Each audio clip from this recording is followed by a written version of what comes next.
काँग्रेस 100चा आकडा पार करू शकली नाही असं प्रवीण दरेकर यांनी म्हटलं। दुसऱ्यांच्या घरात काय शिस्त यापेक्षा आपल्याला काय मिळालं हे पहा असं दरेकर म्हणाले। दरम्यान 400 घोषणा देणाऱ्यांना 300चा आकडा गाठता आला नाही अशी टीका पवारांनी केली होती आणि त्याला हे उत्तर दिलंय। शरद पवार यांनी आज भाजपवर टीका केलेली आहे। 400 पारचा दावा करणारे 300 पार सुद्धा करू शकले नाहीयेत अशी टीका त्यांनी भाजपवर केलेली। आपल्यासोबत प्रवीण दरेकर आहे, आपण त्यांच्याशी बातचीत करणार आहोत। शरद पवार ज्या पद्धतीने टीका करताय याला उत्तर कसं देणार? मला वाटतं दुसऱ्याच्या घरात काय झालं, काय शिस्त यापेक्षा आपल्याला काय मिळालं याचा पण अंतर्मुख होऊन पवार साहेबांनी विचार करायला पाहिजे।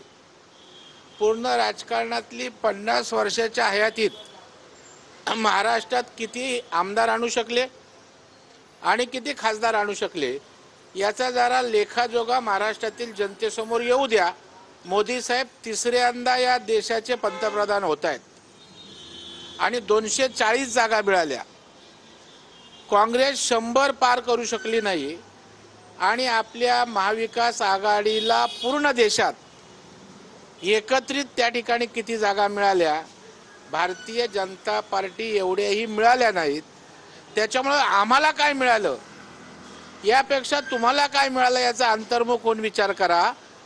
विपरीत परिस्थितीत सुद्धा तिसऱ्यांदा देशातल्या जनतेनं मोदी साहेबांना नेतृत्व दिलं, पंतप्रधान ते झाले।